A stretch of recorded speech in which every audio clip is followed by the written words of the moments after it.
We are honored to have Flynt Gallagher, the president of Newcleus, with us today, who's also just a veteran of the financial services industry. He started his career in public accounting.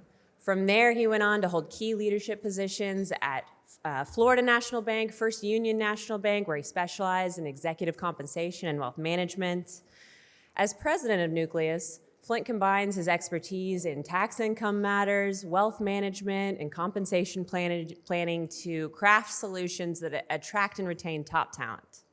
With his extensive knowledge of community and large banks, as well as the industry as a whole, he has become a trusted advisor to organizations nationwide. Today, Flynt will explore the differences in preferences between different generations and how you can craft compensation packages to meet their needs and motivations. Please join me in welcoming Flynt Gallagher.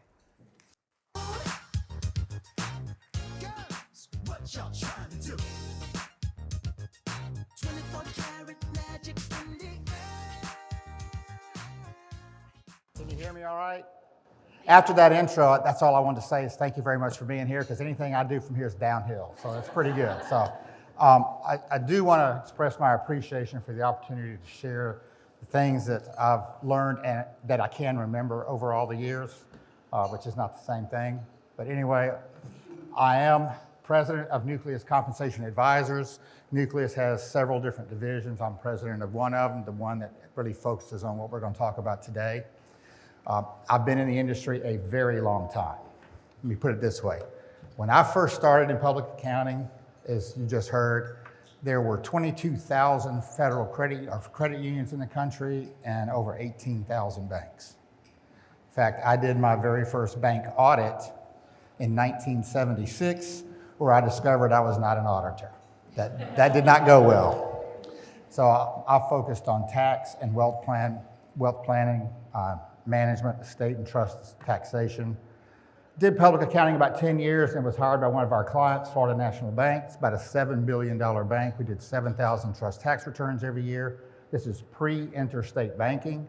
And then when interstate banking came around, this great organization I was a part of, we had a lot of fun. We were young. It was bought by First Union. The fun was over.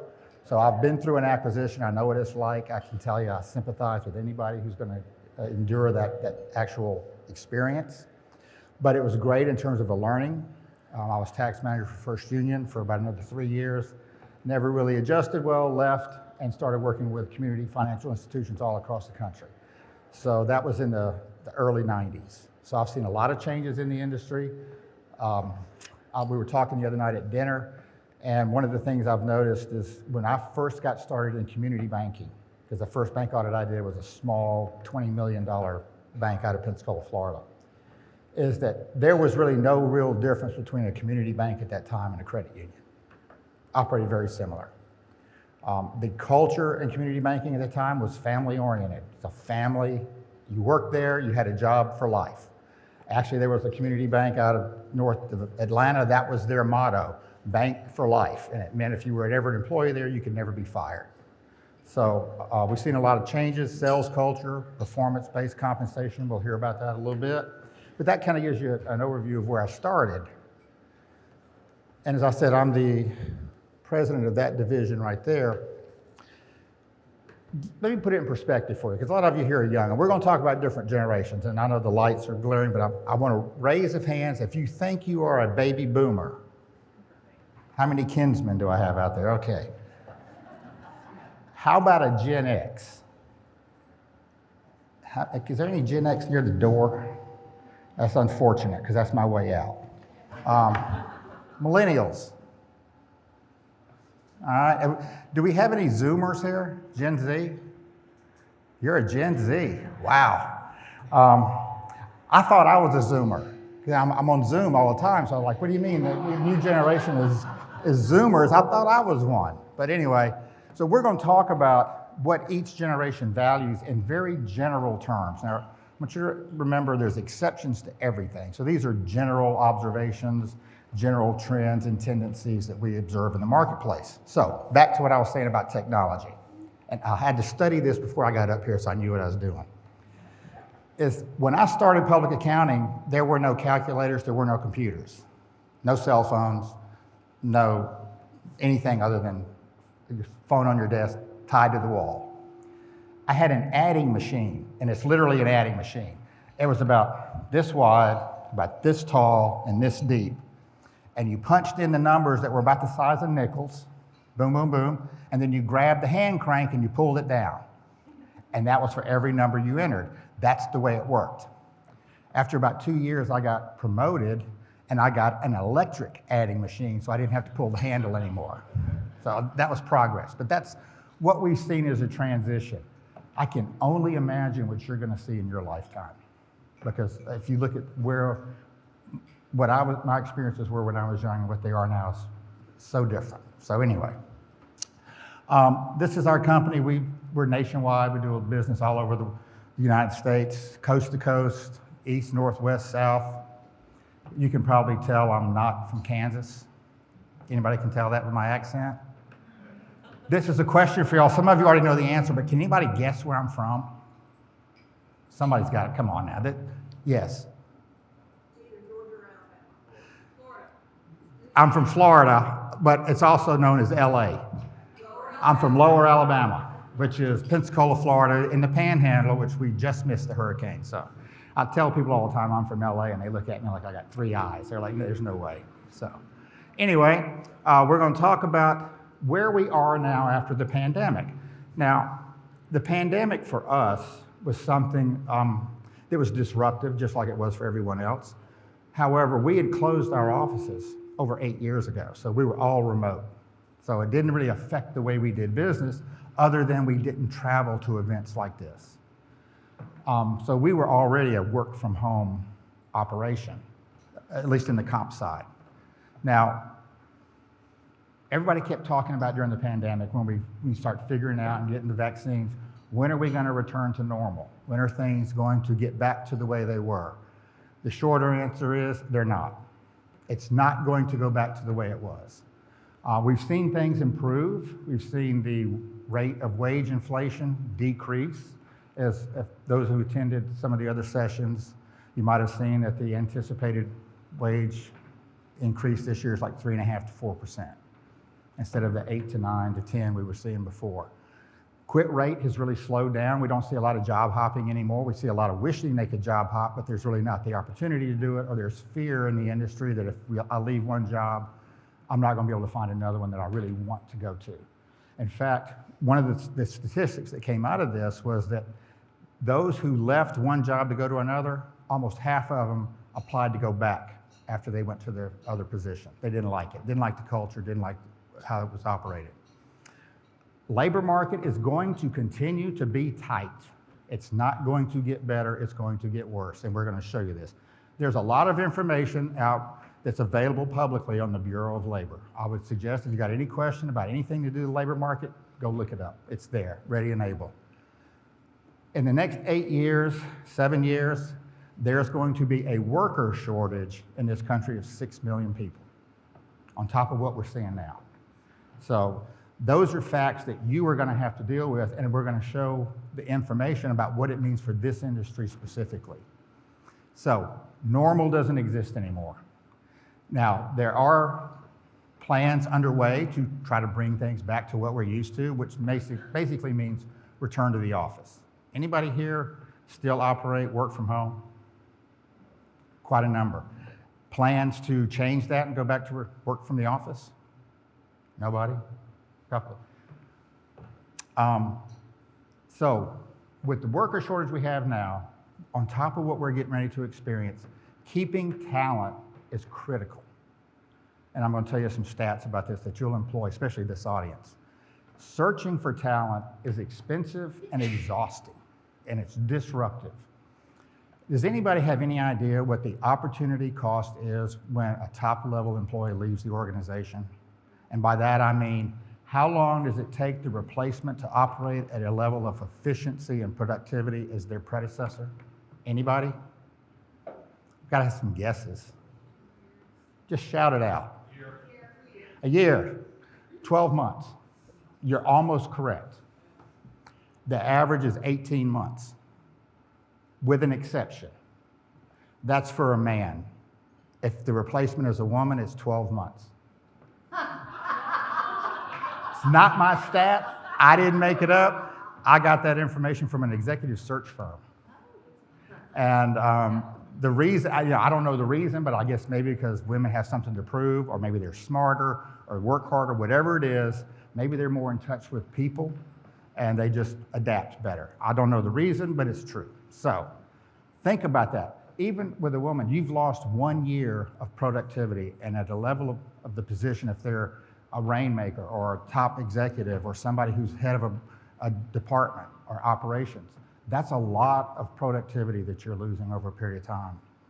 So keeping people is critical. Now, why is this critical? Here's Bureau of Labor Standards information.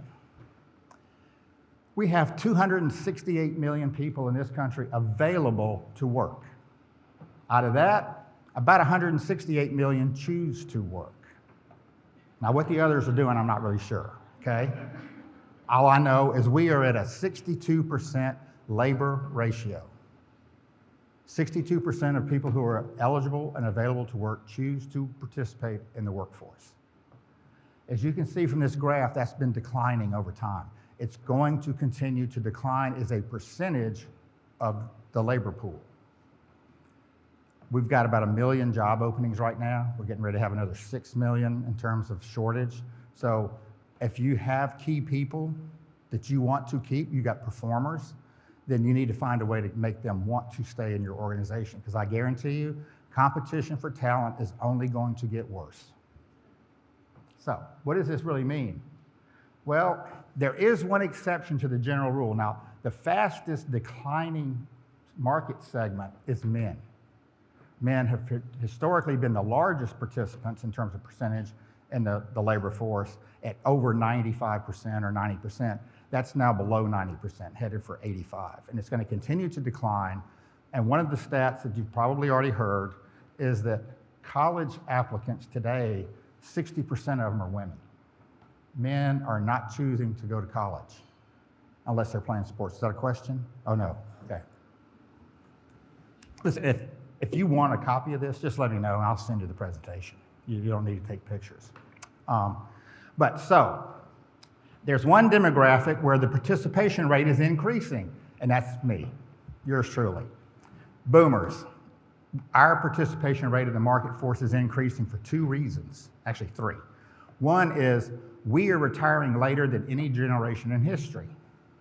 Well, that's not surprising because we live longer than any generation in history. The average age of retirement for a baby boomer in 2023, and it's going to increase, is 71 years old.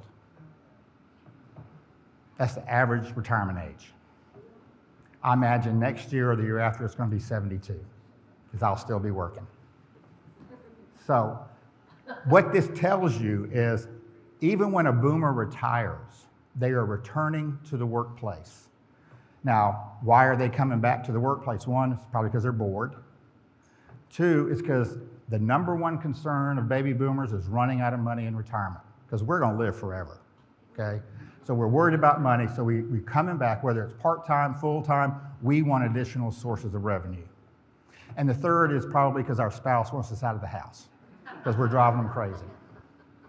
So one reason we don't retire as a generation is, and I'll get into the boomers a little bit more and talk more about this, but who we are, our self-worth is wrapped up in who the community perceives us to be.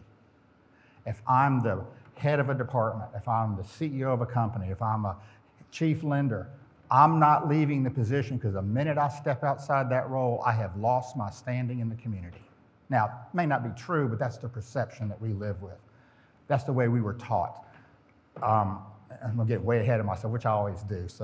But anyway, if you're looking to fill a position, don't ignore people who have already left your organization or others you know that are retired because they have a wealth of knowledge and experience. They're not after your job. They don't want a career, they just want an extra source of income and some place to go and something to do. And guess what? They are used to working in the office. So they're not gonna raise a lot of fuss about return to the office or work from home. So keep that in mind because you never know, I may need a job and just let me know. This goes back to 6 million workers shortage. Why is that happening? One, retirements. Boomers were the largest generation. It's about 10,000 boomers a day who are eligible to retire. We're not necessarily leaving, but we're eligible to retire. The pandemic really saw an acceleration of those retirees. They went ahead and left. Mismatches in jobs, other opportunities in the workforce or outside the workforce. One of the stats that really surprised me is we were seeing a real decrease in the number of Ivy School graduates who participated in the labor market. And so in doing some research, one of the things that came out was that Ivy School graduates were getting together and they were going in and buying existing businesses from boomers who were ready to retire. And therefore, they weren't entering the workforce, they were buying an operating business that had revenue generation, and therefore, some of them chose to work, some of them chose not to. I thought that was interesting. They could come call me, but they don't. So, the other thing is we're going to need immigrants in the workforce, more immigrants. Here's some stats. Japan loses 100 people every hour in population. They're forecast by the end of this century to have half the population they do today. How are those remaining workers going to support those of us who are older? Because that's the way our system works.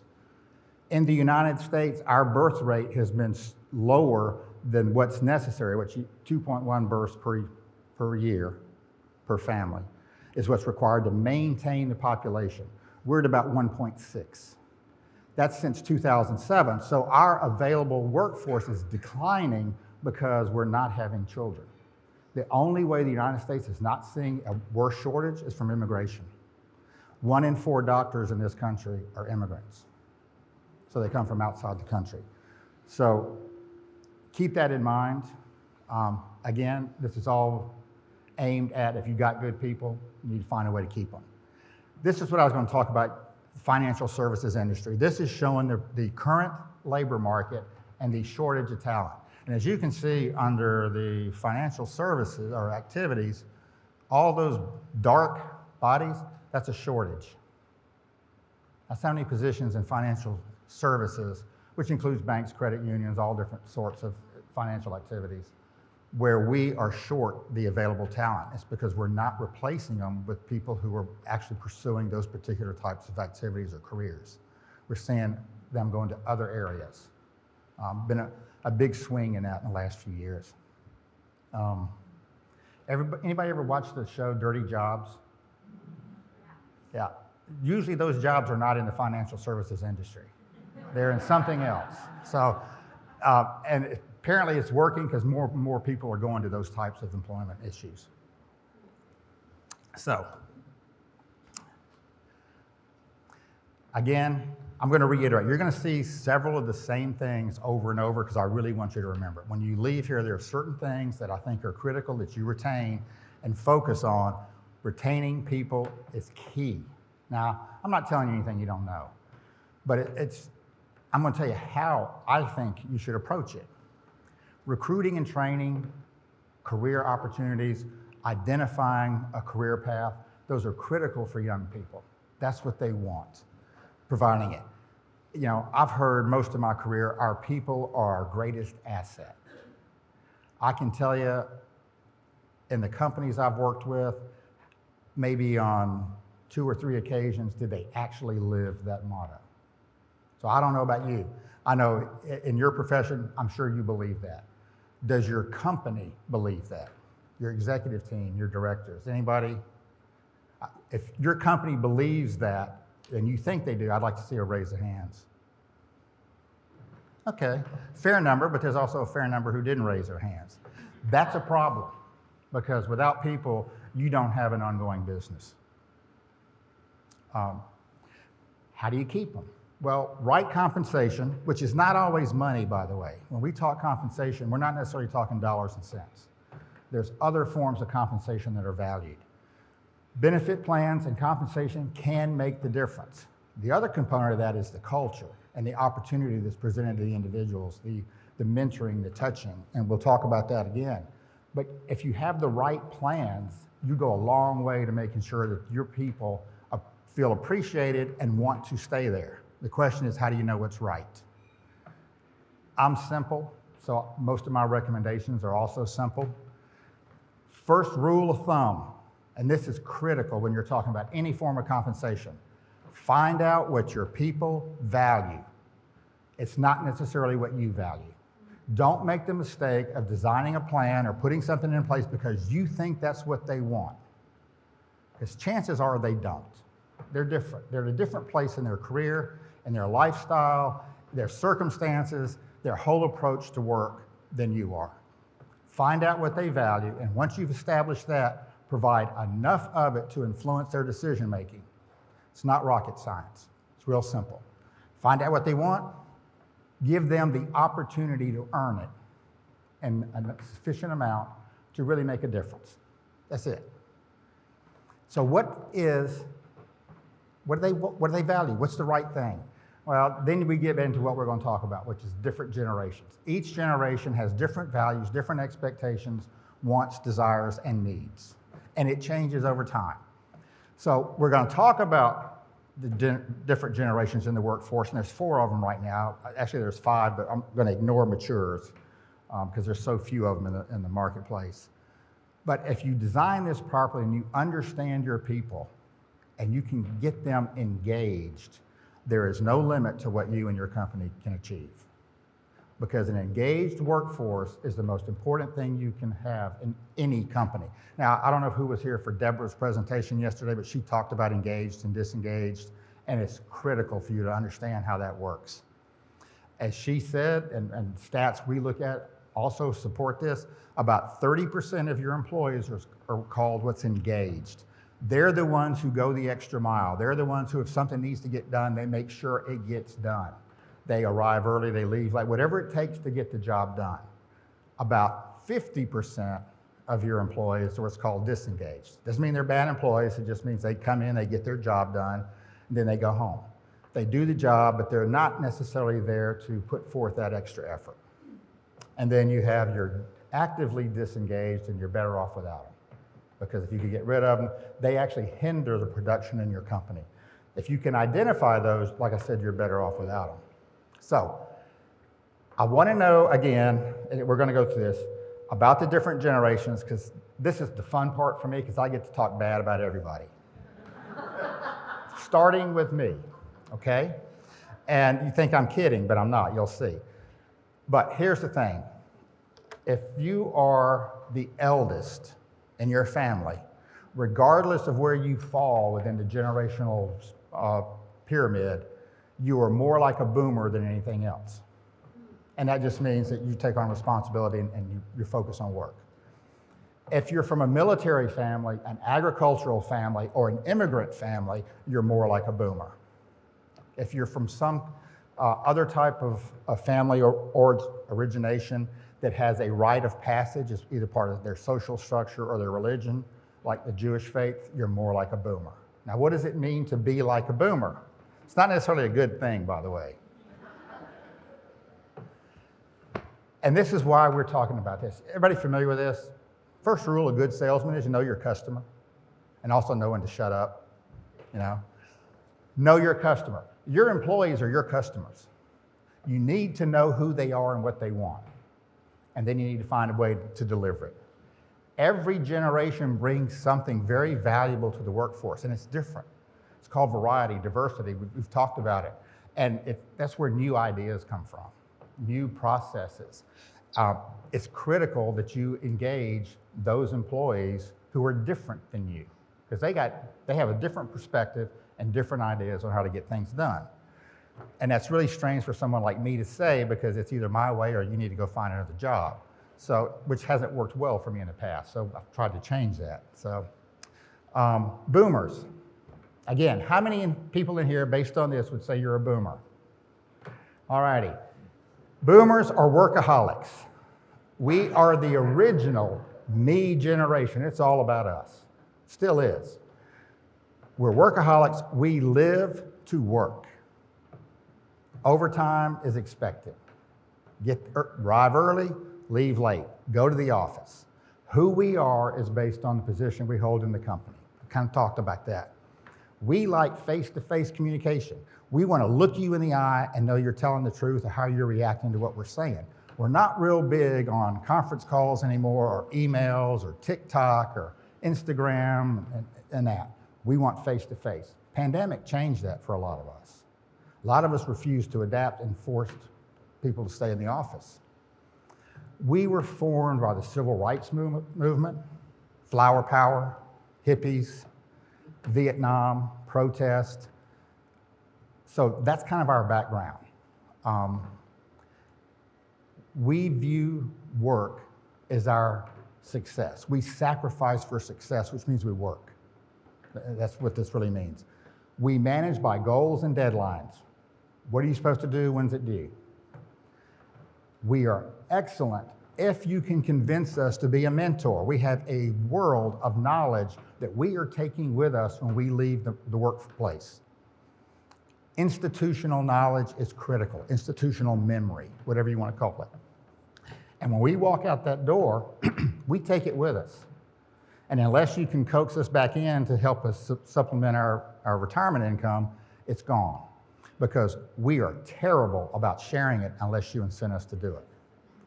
Why should we tell you how to do what made us who we are and gave us the right to this position? I'm going to tell you how to take my job? Are you kidding me? You can learn it the same way I did, which is the hard way. You go make mistakes, you'll learn. You won't do that twice, hopefully. What do we value? Well, it's pretty obvious for us. We value health care because we're old and we want to make sure we live to a ripe old age, because retirement benefits, those are very important to us, and cash. So if you're going to design a plan for us to retain us or get us to share knowledge, those are the things that we're most susceptible to actually, that appeal to us, that we want. Like I said, number one concern, running out of money.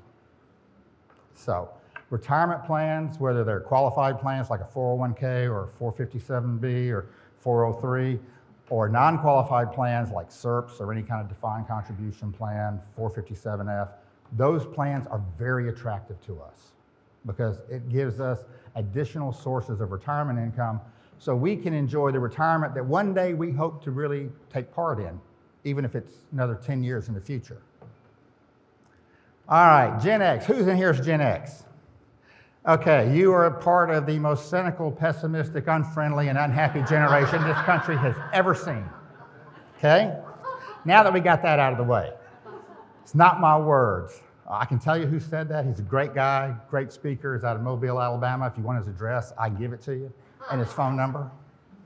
But he's great at this. Now, why are you cynical and pessimistic and unfriendly? I won't necessarily say unhappy, but unfriendly. That's the general perspective. This generation is the original latchkey generation. First generation where both parents worked outside the home. So when you came home from school, what'd you have to do? Oh, this is not a hard test. You've already done it. Come on. Had to do your own homework. There was no internet. No parents around to do it for you or to check it for you.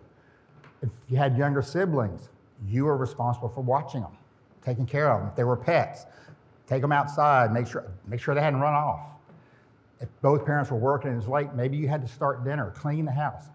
All of those things are tasks that are very independently focused. You do the task. So this generation is very independent, very entrepreneurial, great at business because they're focused. They know what needs to get done.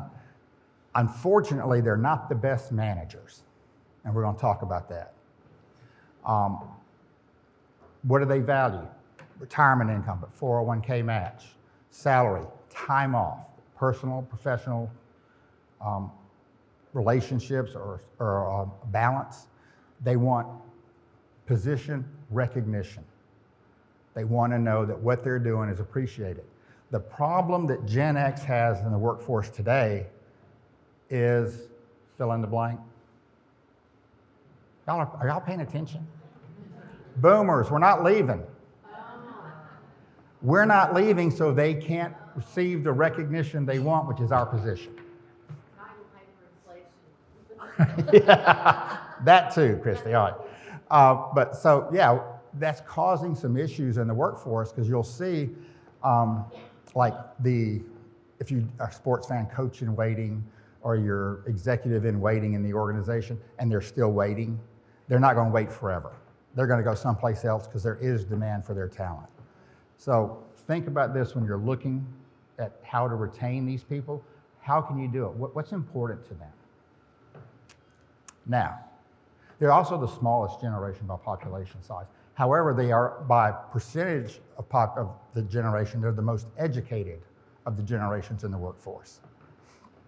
They're really the generation where college became very important. It was the standard. And really before colleges got real expensive. Prefer face-to-face communication. They like email communication, but it's one-way email. I'm sending you a message, I don't necessarily want a response. I just want you to do what was in the email, okay? They're quick to leave if you're not going to meet their needs. Millennials. Man, we've talked bad about millennials for years. It's fun, isn't it? Who in here is a millennial again? Okay. My presentation on millennials has changed over the last couple of years. I'm not going to poke fun at you nearly as much. For one reason especially, is it occurred to me that the reason millennials are the way they are is because of their parents. You know who their parents are? Boomers. So when I start talking bad about millennials, I have to point the finger at me because we're the parents of millennials. So they were shaped by a lot of different events. Columbine, internet.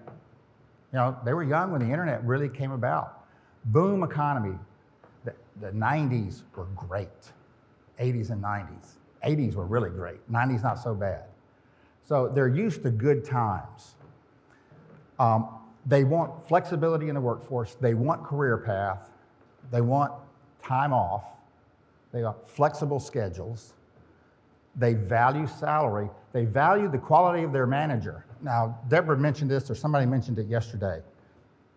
The number one reason millennials especially leave your workplace, anybody know the answer? Their manager doesn't like them. Who's their manager, by the way? Gen X. And we're going to talk about that, the conflict between those two generations in the workforce. Remember, this is all very general, okay? Like I said, personal time off. They want to telecommute. Work from home. Why not? Who doesn't want to work in their pajamas? So, or do an interview like I heard in from bed. I couldn't believe that. That was a great example. I got to remember that one. They're team-oriented, but they have a tendency to clash with Gen X. And here's the reason. Remember, Gen X is very independent, so they're the manager. Now, when I was a manager at Florida National Bank, we had a policy that required us to MBWA. Anybody know what that stands for? Management by walking around. We got graded on it every month. Gen X is not going to do that. They're not going to come in after the weekend and hang out at the water cooler asking you, how was your weekend? Because they don't care. But, and I'm being a little facetious here. What they are interested in is get your job done. We've got production to do. Remember, they're very entrepreneurial, very independent. They're focused on getting stuff done, which can be great in an organization if you utilize it properly. But you got a millennial here who likes to be told they're doing a good job, wants feedback, and you've got a manager who sits in the office, and when you do come in and ask a question, their response typically is, figure it out. Because if you figure it out on your own, you'll never have to ask that question again. And they think they're the world's greatest managers because they're macro managers. They want you to get the job done, and there's a lot of truth to that. But they also need to understand that the generation that they are managing likes interaction. If you're not talking to your people, then their perception is you don't like them and they're going to go somewhere else. When in reality, you may value them very much. It's called communication. So stay in touch. Millennials value security, diversity. They are focused on what is the mission of the company. In other words, are you focused on community issues, climate issues, the world? That's as important as anything else, almost. Now, what we're seeing with millennials is they're typically about 7 years behind the other generations in maturity. Again, it's our fault. Boomers were the original helicopter parents. Our job as a parent was to make sure that our children did not have to face or overcome the obstacles and challenges that we did in our childhood. What is the result of that? They don't know how to do it.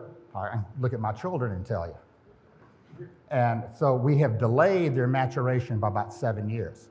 What we're seeing now is millennials are entering that phase of life where they're married, they're having children, they want to buy homes. They're facing the same pressures and expectations we did, but at a younger age. Typically, a 21-year-old boomer and a 28-year-old millennial are equivalent in terms of their maturity, roughly, about 7 years difference. So we're seeing that pay is becoming a bigger component of what they value than it ever has in the past. Gen Z, Zoomers. I have a couple of these, by the way. So I get to see them up close and personal, occasionally, as they've moved out. They were shaped by life after 9/11. What is a regular occurrence in their existence that wasn't an occurrence in your life? Again, it's other than technology and everything, it's like a whole list. Mass shootings, climate change. We have more wars going on right now than we ever have since World War II around the globe. The world is a dangerous place. So what are they looking for? Security, stability. You offer them the opportunity to have a job where you're going to show them how to advance their career. You're going to pay them reasonably well. You're going to value their services. They will not leave you. And they're very good at what they do, by the way. Very educated. Millennials are the generation who first incurred student debt, by the way. That's a very important factor in considering how to manage them and how to compensate them. So Gen Z and millennials are looking now for a career path and financial stability. Gen Z is the most disengaged generation we've ever seen. Now, we're still learning because the youngest Gen Z is still about 12 and the oldest is about 27. I have a 25-year-old and a 26-year-old, so I get to see them up close and personal. And I can tell you a lot of what we've just said is true. Prefer to communicate via Instagram, TikTok, things I don't even know and don't want to know. But, you know, they were born with technology. And I can tell you, circumstances, you know, in raising two teenagers, especially my daughter, who I'm going to talk a lot about, by the way, not always in glowing terms, is that they lived and died by their cell phone because it was their connection to all their friends. They don't call their friends. They text, they send Instagram, TikTok. I mean, that's how they communicate, and they're like this all the time. If you see them walk around, they walk into telephone poles, et cetera. So my daughter and I are having a discussion that's not going well for Dad. It was a discussion about she was not supposed to be doing something that she was doing. And I finally resorted to the old parental last resort is, if you say one more word, I will take your phone away for a week. End of conversation.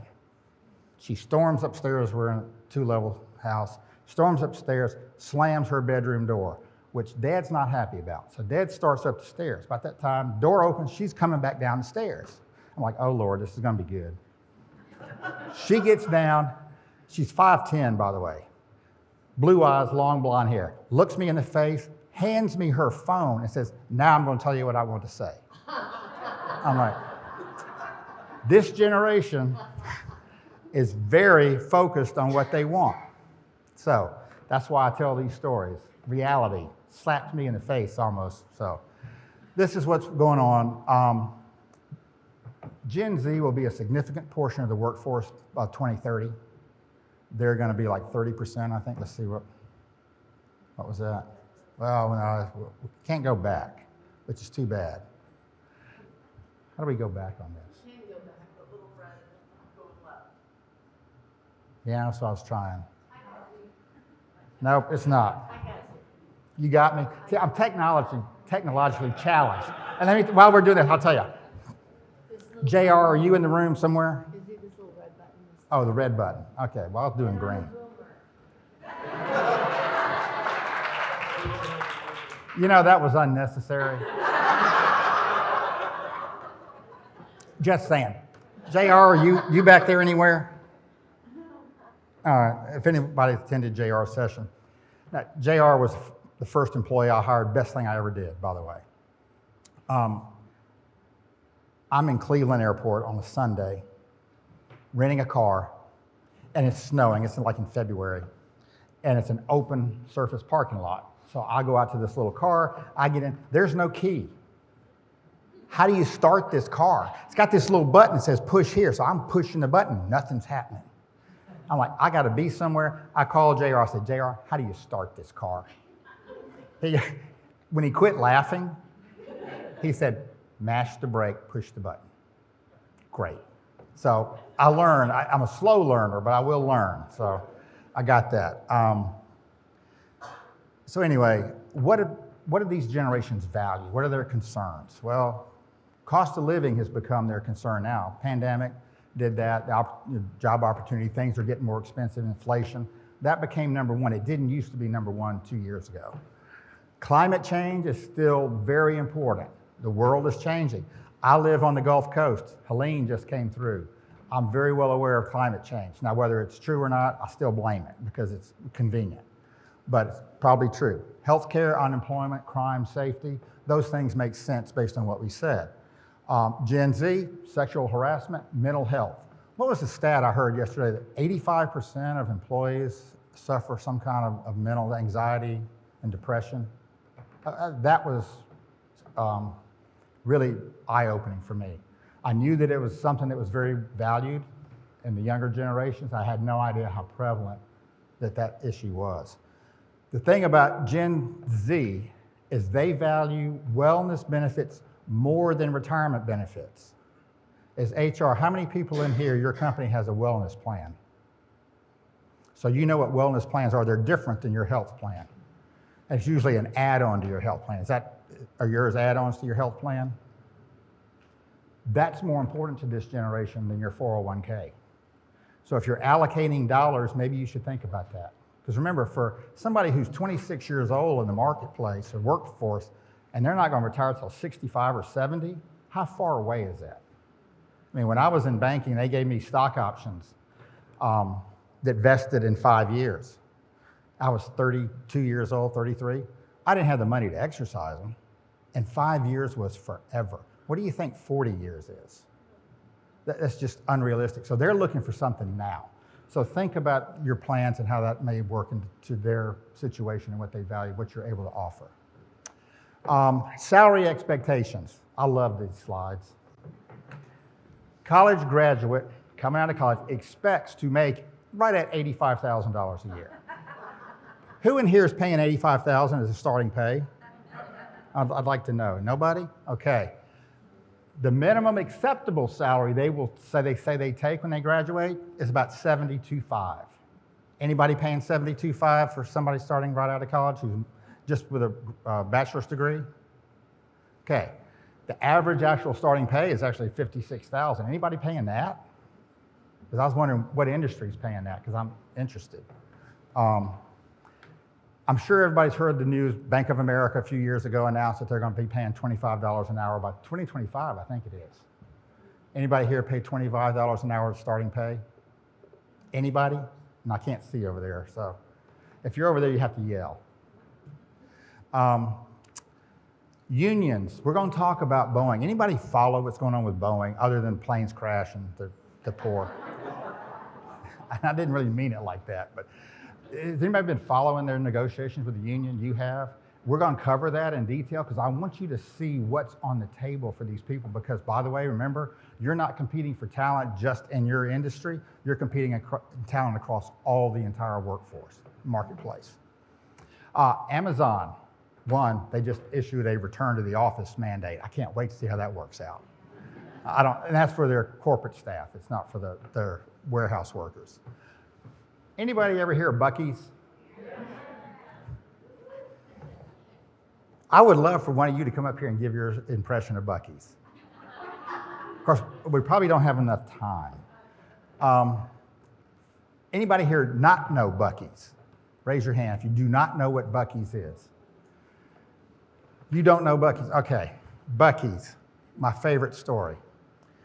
Buc-ee's is a gas station chain with the equivalent of Costco attached to it. I've never actually been inside a Buc-ee's because I don't have enough time to go into a Buc-ee's. You think I'm kidding. There's a Buc-ee's between Mobile, Alabama and Pensacola, Florida along this stretch of interstate that's nothing but woods. And they built an exit ramp just for Buc-ee's. We're coming home on a Sunday afternoon. Interstate traffic stopped. I mean, literally stopped. We thought, well, there's a wreck, da-da-da. It's because of the traffic that was getting off the exit to go to Buc-ee's. It's a true story. So we got off. Like, I got to see this.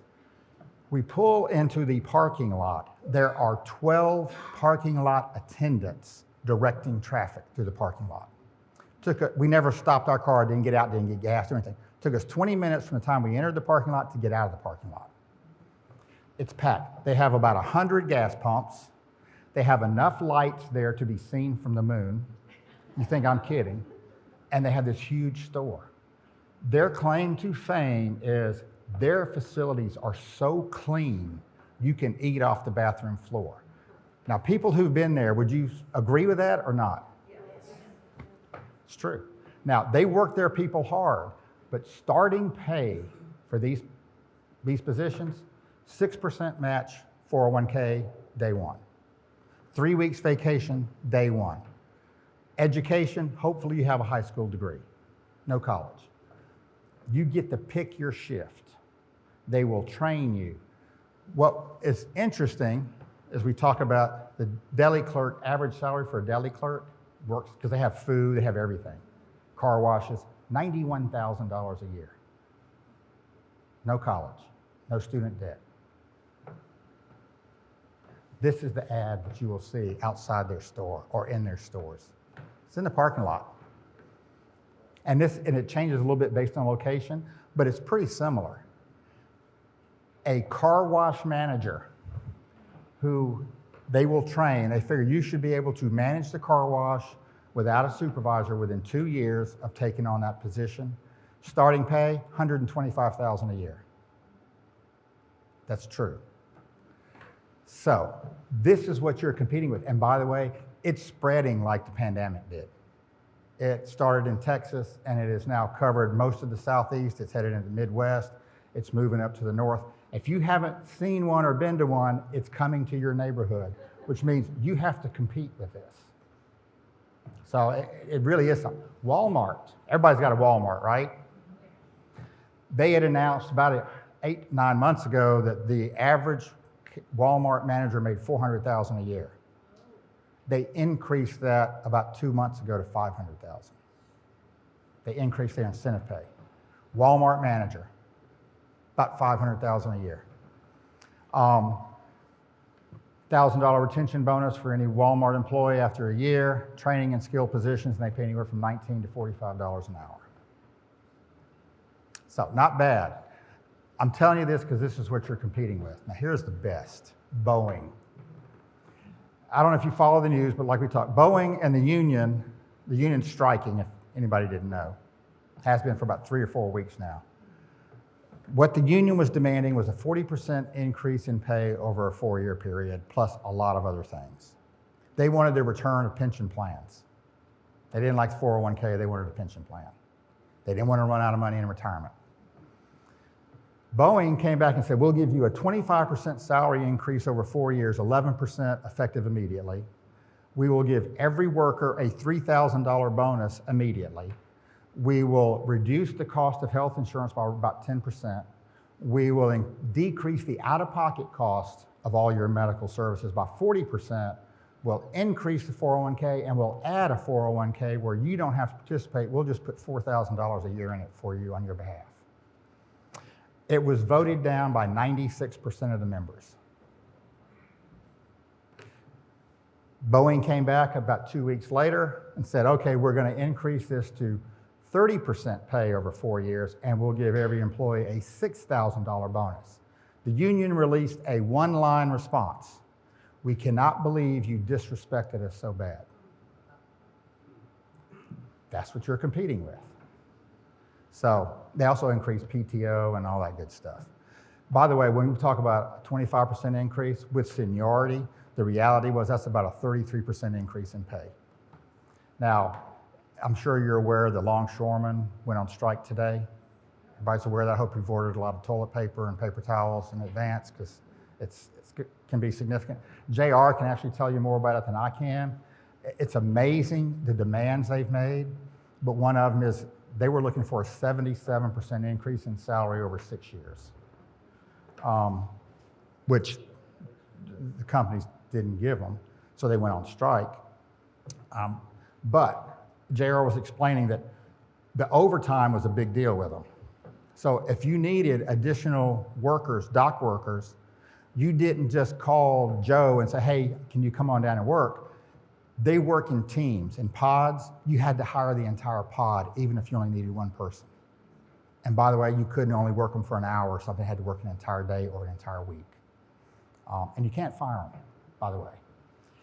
And they turned all this down. So we're seeing a lot of changes, and the environment unions have gained a lot of strength over the last 2 years that they didn't have. There was, if you remember, if you're old enough, union busting went on in this country for a number of years. We're seeing the changes now. Anybody here familiar with the new overtime rules? Anybody? Raise your hand. If you are, you want to come up here and explain it, because I can't. I mean, literally, I can't. All I can tell you is you have to calculate the rate of pay, and it's not their salary, it's not their hourly rate of pay. It factors in everything like from medical reimbursements, on-call shifts, bonuses, cost of meals. All that gets factored into the rate of pay. That's not even calculating overtime yet. And so the question is, let's say they get a bonus. Do you include that in the pay period when it's earned or when it's paid? And that's the question, and I don't know the answer. Is anybody? Earned? You include it when it's earned? What if it covers an entire year? How do you do that? Has anybody figured this out? But this is now requirement. Pardon? No, it should be, instead of the time that it's earned, it depends on whether it's discretionary or non-discretionary, but if it's based on production, like part of your job, that's considered non-discretionary, and it must be paid over the time the incentive or bonus was earned. My solution is make everybody exempt. I'm not kidding. Of course, that would probably be, they'd probably find some way to rule against that. But anyway, these are the things you have to deal with. All right, real quick. I like to illustrate everything by stories. And I told you I was going to talk about my daughter. So, everybody here familiar with softball? Women's softball? This is representative. It's not actually a picture of my daughter. She played softball when she was 5 years old. And then I have to remember that I correct myself. She was on a softball team at 5 years old. I coached my son in baseball. He was older. And so I didn't get to see a lot of her games. But this particular day, my son's game was over, and I walked over to watch my daughter play. Now, if you know something about baseball, raise your hand. And you know, Pete Rose passed away yesterday, by the way. My daughter's playing right field. Where do you put your best player? Not in right field. That's the correct answer.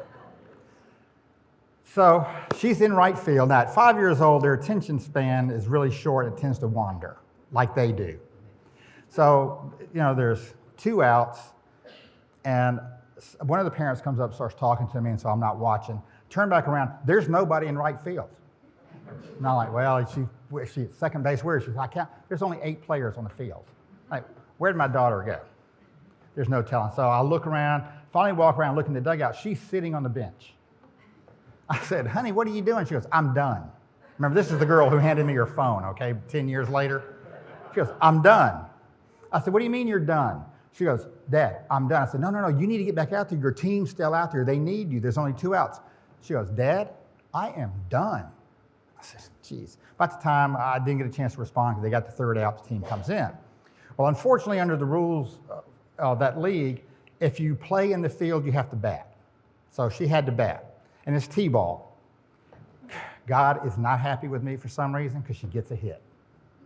And she runs sort of to first base, and the coach sends her to second base. She's standing on second base like, this is the worst thing she's ever had to do in her life. And I'm like, oh, Lord. So girl behind her gets a hit. The head coach is coaching third base. She's waving Kelsey on. My daughter's name is Kelsey. She said, come, come. So Kelsey's kind of running. Well, about halfway to third base, the coach tells her, go home, go home. So what does my daughter do? My daughter gets to third base and goes, this is too hard. This is too hard. Give the coach credit, she didn't laugh, and I didn't cry. She sends her on home. Obviously, my daughter did not have a lot of playing time the rest of the year. Okay, she was real familiar with that bench. At the end of the year, they have a dinner and a celebration. What do you think happened at that dinner? She got a trophy. What did she learn at 5 years old? Her job is to show up. Everything else is your responsibility. And guess what? They work for you now. And that's what they learned. We taught them that. So now, fortunately for my daughter, I'll tell you a good thing about it. She went on to become a star volleyball player because of her work ethic and sought by major colleges and stuff. And it's great. Now she's a mom and got a 6-month-old little boy. And if I had a picture, I'd love to show you, but it's hilarious. But anyway, so she turned out pretty good, in spite of dad. But anyway, so this is what you're faced with, is understanding these generations and finding out how to motivate them, how to talk to them, reach them, understand what they want. So we talked about engaged, disengaged, actively disengaged. Your engaged people are the ones that get things done. You've heard the old 80-20 rule. It's actually about 30-70. So I'm not going to. This is critical. Highly engaged team is the difference between a bank and credit union outperforming its competitors and one that fails to grow. What is everybody trying to do these days? Grow. This is how you do it. You get good people and you keep them and let them do it for you because they know what they're doing if you train them and teach them and keep them. Another stat that I don't have a slide on for here, they did a study on companies that basically had engaged employees or actively worked at that and those that didn't. Public companies now. This crosses all lines of industry. Those companies who had a culture of engagement, their revenue and their stock price outperformed companies that didn't by a factor of 115% to 1. So as a shareholder, I want an engaged workforce because that's where I get my return on investment.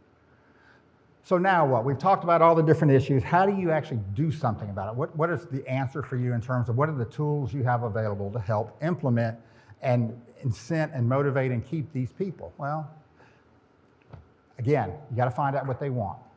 The younger generations are looking for wellness benefits. They would leave a job, 50% of them, if a competitor had a better wellness plan. 73% actually do the review, like through Glassdoor and a lot of other things, about do you have a wellness plan before they even come to work for you. Actually, this generation knows more about your company than you probably do through all the different public and social media that's available to study your company. But so they're looking for all these different support systems. These are the tools you have in compensation, salary.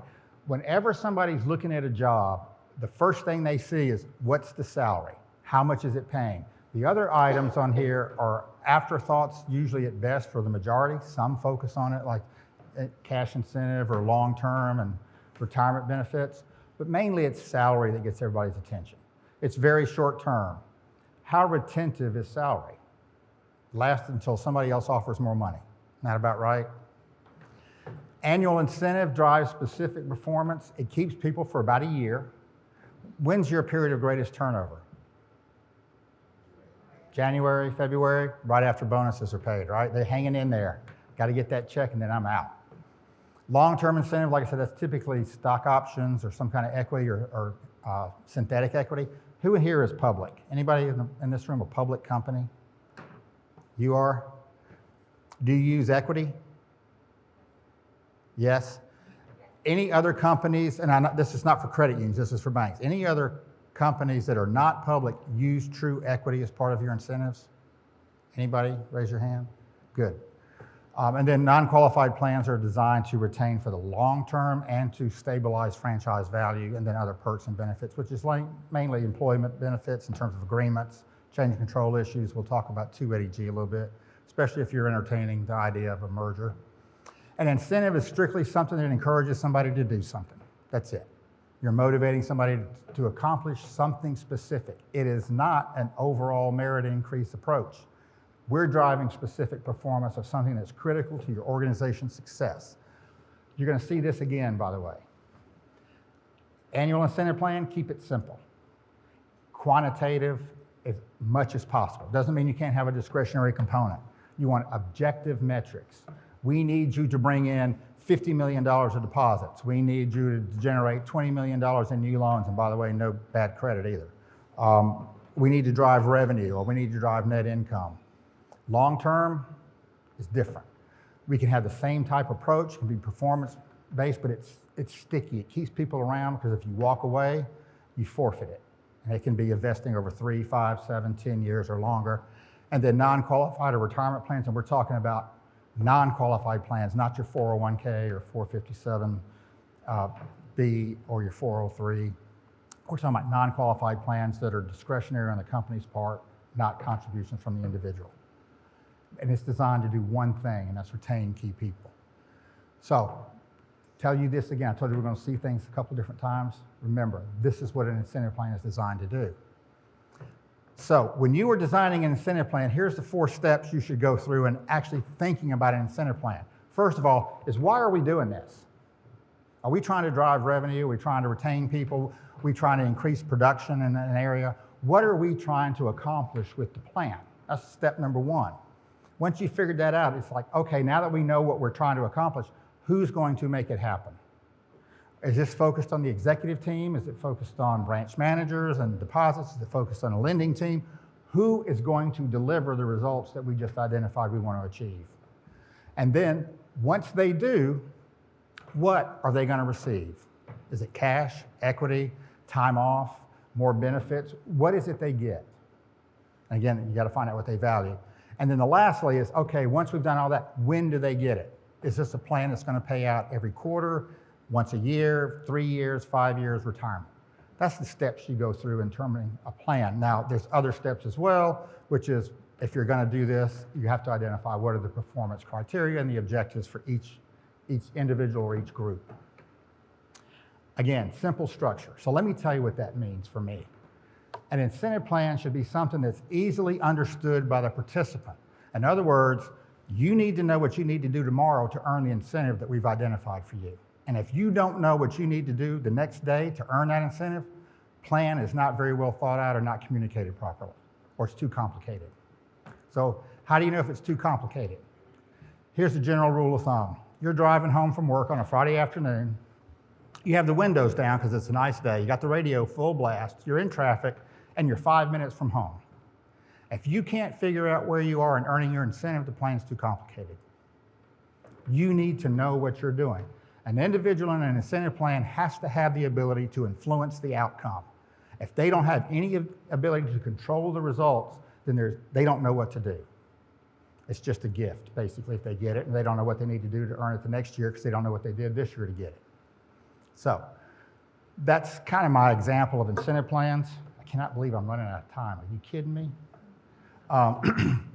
Deferred compensation, which is critical for retaining key people like commercial lenders or rainmakers or IT, cybersecurity. Those are people that are critical to your success in one capacity or another. Non-qualified deferred compensation plans are great tools for that because they're long-term oriented. But typically, they're going to pay out at some particular point in time. It might be retirement. It might be when they need something else, like, let's go to it, when they need the money. Now, most of you don't use equity, which is good because you should only use true equity if the stock that you are granting them as a result of their performance is easily convertible to cash when they need it, not when it's convenient for the company. If it's not, then it doesn't have the value you think it does. So cash is typically what we see in most companies. Credit unions, you have to use cash. It can vest over time just like stock.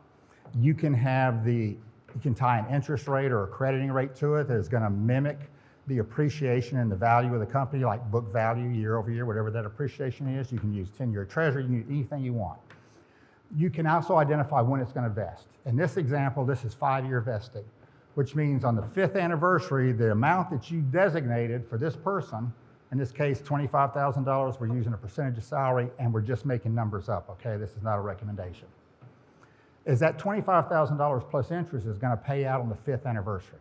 In this case, it's going to pay out $32,770. They get that money. They come in your office and say, great, I've been waiting for this, I'm out. And you're like, well, wait a minute. Every year we've been doing this for you. Each year vests independently. So it means the contribution you make in year 2 vests in year 6, year 3 and year 7. You've laddered these payments so that when they walk out the door, they're forfeiting $122,000 you have earmarked for them if they stay and continue to perform. This is an Excel program. It's not some sophisticated process. This is something you can produce and print on your computer in 30 seconds and hand it to them and say, this is what you were walking away from. Extremely effective and powerful tool. You're not actually moving money from one place to the other. This is just a bookkeeping entry showing, okay, if you're still here and performing, this is what you're going to get. This is great if you tie the timing of the payment to something they need, like tuition payments. They have children who are going to be going to school in 5 years or 6 years or 7 years. This is when they need tuition. You put a plan like this in place for them and say, okay, this is going to provide what you need. You've done 2 things. You've taken the worry off their mind. 2, they're not going to leave. And 3, they're able to enjoy more of their current income to improve their lifestyle because they don't have to set money aside for this. I'll give you a quick story about it. Is that we had a lender in Texas, 28 years old. The bank, he was a rainmaker. Bank really wanted to keep him. Approached us, said, what can we do? I said, what do they value? They said, we don't know. How do we find out? I said, you ask him. It's real simple, ask him. But don't have his manager or direct report ask him. Have HR ask him or have us ask him. Because he may tell his manager what he thinks they want to hear and not what he truly values. Well, in the process, found out he'd been recently married for a couple of years. His wife was pregnant. They wanted to buy a home. He couldn't qualify for a mortgage because he had $70,000 of student debt. After we went through a bunch of different things, we said, look, let's make this real easy. Bank paid off the $70,000 of debt.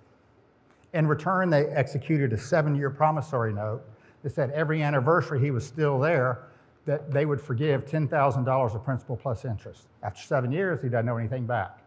It allowed him to buy the home. That was 6 years ago. Still there. I talked to him not too long ago.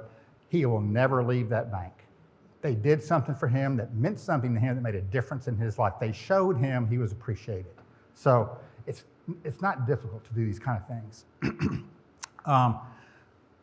Deferred comp, you got a lot of flexibility. You can only use it for a select few highly compensated employees.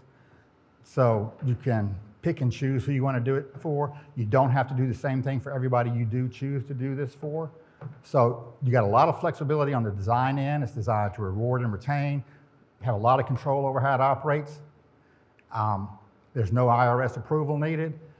The only thing is once that document has been signed, because it has to be in writing, then it's very difficult to change it going forward. So make sure you get it right first. Why is that important? We're living longer. As you can see, about 5% of us are likely to live to age 100. Speaking of that, today is President Jimmy Carter's birthday. He turns 100 today. I don't know if anybody knew that. But, so, even though I didn't vote for him, I still like him.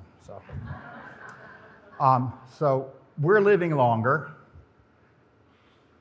Anybody here familiar with SERPs? Yeah. SERP is another acronym in the industry. We're big on acronyms, aren't we? Supplemental Executive Retirement Plan is a non-qualified plan. It's a deferred comp plan, but it's company funded, not contributions from the employee, usually. And it's something that we identify, like this young man we did, except we're paying it off his mortgage. We're saying, okay, we really want you to stay. If you stay till retirement, we'll give you $100,000 a year for 15 years. Pretty powerful retention tool, right? Also pretty expensive. It's $1.5 million we just obligated ourselves to. It better be worth it. So, the problem with that is the The 15 years that's common in the industry was designed because you're supposed to die at 80. You retire at 65 and die at 80. We're not upholding our end of the agreement because we're going to live longer. So, and now we're worried about running out of money, so we're not leaving. And they're like, please leave. We came up with a solution called LINKS, which is another acronym. It's Lifetime Income Non-Qualified Solution for those who haven't heard about it. It is a type of SERP, that's all it is. A SERP is nothing more than a promise to pay. The bank or the credit union pays it. If there's no bank, no credit union, there's no payment. So it's at risk, okay? Which is important under the Internal Revenue rules. LINKS is a way to provide that same $100,000 a year for life at less cost than the $1.5 million. Sounds counterintuitive, I know. How can I pay more money and it costs me less? I'll show you how. It's a guaranteed, it's a promise now, pay later kind of thing, because that's kind of like buy now, pay later, same approach, except this is a little different. Here's an actual example. I have a client, these are the ages, you got male, female. We're going to use $100,000 a year because I can do the math. It's easy. It costs $1.5 million to provide this 15-year benefit for any one of these people. So together, it's $4.5 million obligation as a team. They better be worth it, whether they're lenders, executives, whatever the case may be, or a combination. LINKS can provide the exact same $100,000 a year, guaranteed, not contingent upon investment performance. It's not a variable thing like COLI or some of these other products. It is a guaranteed payment of $100,000 a year beginning at age 65, and the cost in this example is about $900,000. So we've saved the institution, in this case, $1.7 million, or cut the cost by 37%. By the way, this is an old illustration. The reality today is it's about 50% savings. And it pays for life, which means you cannot outlive it. If you go back to that graph before, average age for men in the financial services industry is about 86, women's 88.3, which means it's going to continue to pay. That cost right there never changes. Whether you pay the individual for 10 years or 30 years, that number doesn't change. So it's a way to provide a meaningful benefit that they cannot outlive. Now, what do you notice about this? LINKS cost changes based on age, whereas SERP doesn't. What it means is that for a competitor to come in and take this 45-year-old 10 years later, it's actually going to cost them more money, almost $100,000 more in this case, which is actually really, it's more than that. And they have 10 fewer years to expense it, because you have to expense this over the majority of it over the remaining working life of the individual. So in this case, instead of expensing, say, $150,000 a year, just using it as a 10-year example, you'd expense $90,000 a year. Big difference. So what do they actually receive? If they live till normal mortality, the individuals would receive $2.1 million if you're male, $2.3 if you're female.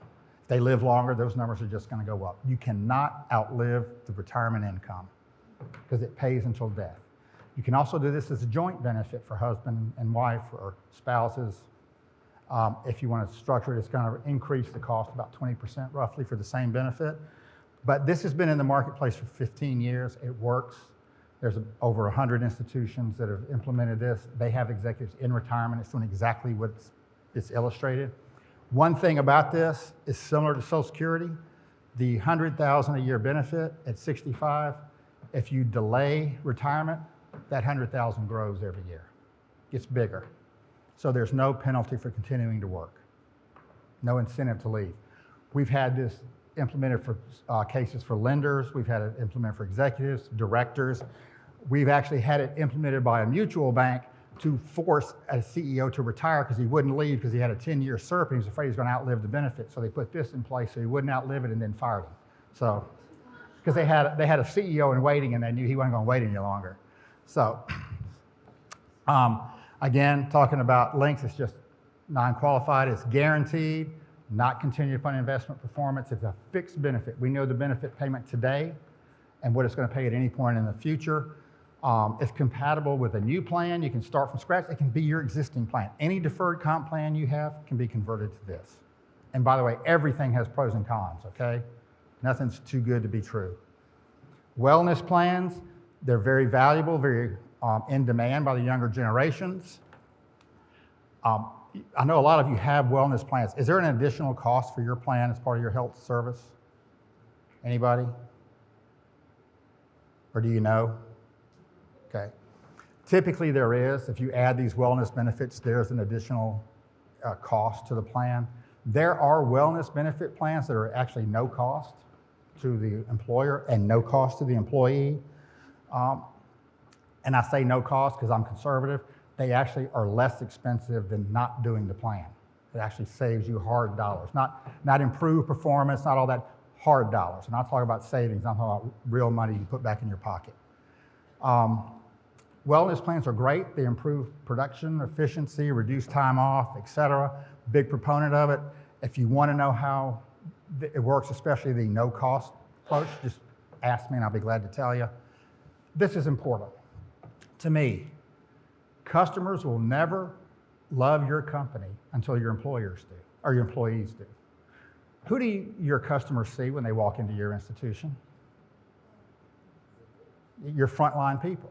Are your frontline people excited to be there? Are they happy? They smile, they greet them. Do they have passion about what they do? Or are they looking at the clock, can't wait for 5 o'clock?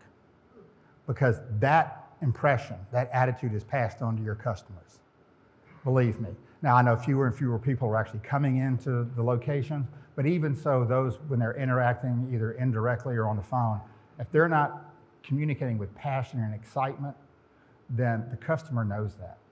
So it's really, really important and incumbent upon you to instill that whole sense and culture in your organization to drive performance. So that's it. Thank you.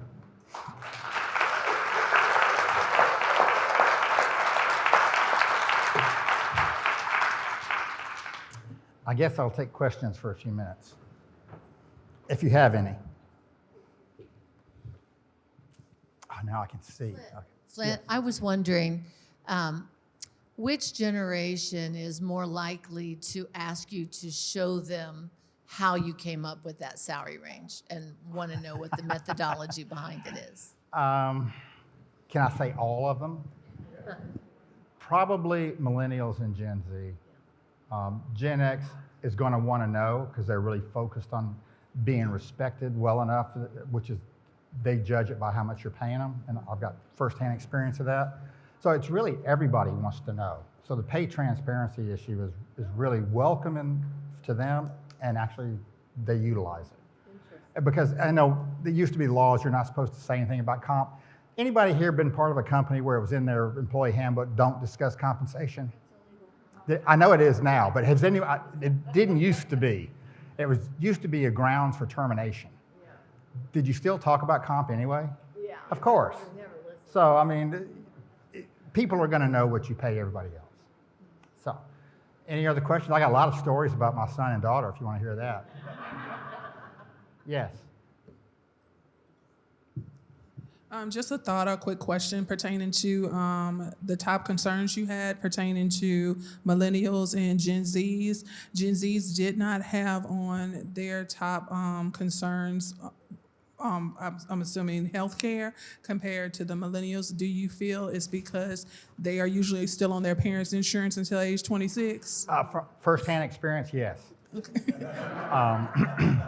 I think so. Now, mental wellness is in high demand and valued tremendously by your Gen Z and your millennials, but especially Gen Z. That has become something everybody talks about, so everybody's aware of it. It doesn't have nearly the stigma it used to have before. So it's something that basically we saw yesterday, 85% of employees suffer some kind of mental distress. So it's very important. So I consider it part of health benefits, but even though it's separate, but I don't know if that answered your question appropriately. But yes, they're still on their parents' plan until the end of this year for my son, because he's 26, and then he's got to get off. So unfortunately, my daughter's still on it. So anything else? Anybody? Okay, well listen, if you have any other observations or questions, we're going to be around. J.R. Llewellyn, are you back there still? We have a table, and if you can't find me, you can find him, and he can answer any questions. There's also information on links if you're interested in how it actually works. It's over there as well. So, thanks.